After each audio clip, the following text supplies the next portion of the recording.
Hello students, welcome to Pathology PYQ series. Today's most important topic is Disseminated Intravascular Coagulation, DIC.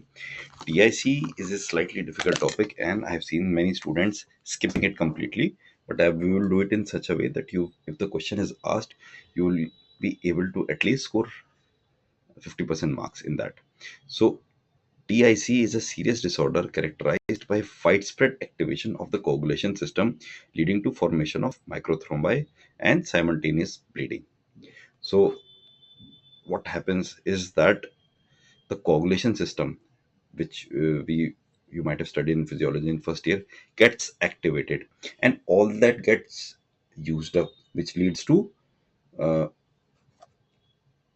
coagulation. And when the actual bleeding starts, the body has no coagulative factors left to control the bleeding. This is a bird's eye view.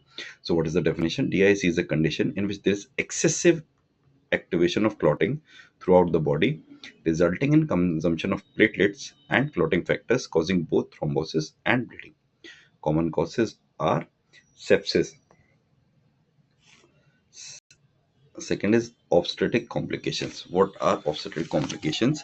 They are the simply any complications which threaten the life and health of mother, fetus, or both. Okay, it can be due to severe trauma or burns, any malignancy of the cells, and a very exceptional cause is snake bite. Snake bite causes coagulative factors to get used up so fast. So, what is the pathogenesis? See, there is a trigger. It can be sepsis, malignancy, snake bite, which causes massive tissue factor release. Okay, you might have remember we used to learn factor 9, 10, 11. These were 8 played very important role in clotting, which leads to excessive and widespread clot formation. Okay, and this whole thing leads to consumption of platelets and clotting factors because without it anything cannot happen.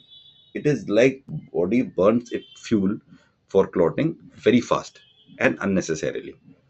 And since all the platelets and clotting factors have been used, there is a bleeding tendency.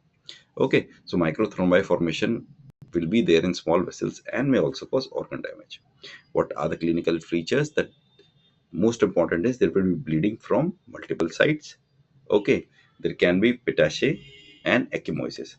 There is slight difference.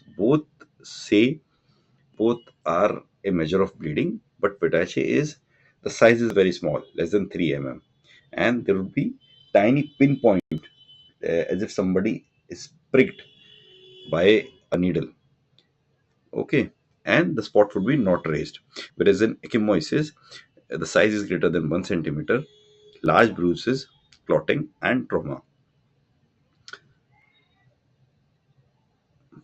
Also, organ dysfunction can take place.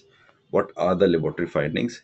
Decreased platelet count, prolonged PT and APTT. Going into detail is not required, but at least you know what is PT and APTT. PT is prothrombin time. ठीक है. Basically, we monitor patients on warfarin. However, APTT is activated partial thromboplastin time, which is patients on unfractioned heparin. Okay, you would find increased D dimer, decreased fibrinogen levels because of usage into clotting, cystocytes on peripheral smear. Cystocytes are nothing but at our answer level, you can only write they are helmet like or formed fragmented cells. Slightly I got confused. What are the example points? You have to remember that thrombosis and bleedings occur. It keeps happening. It uses up body's all the clotting factors. So when there is actual bleeding, body cannot stop it. Okay, see you in the next topic. Thank you.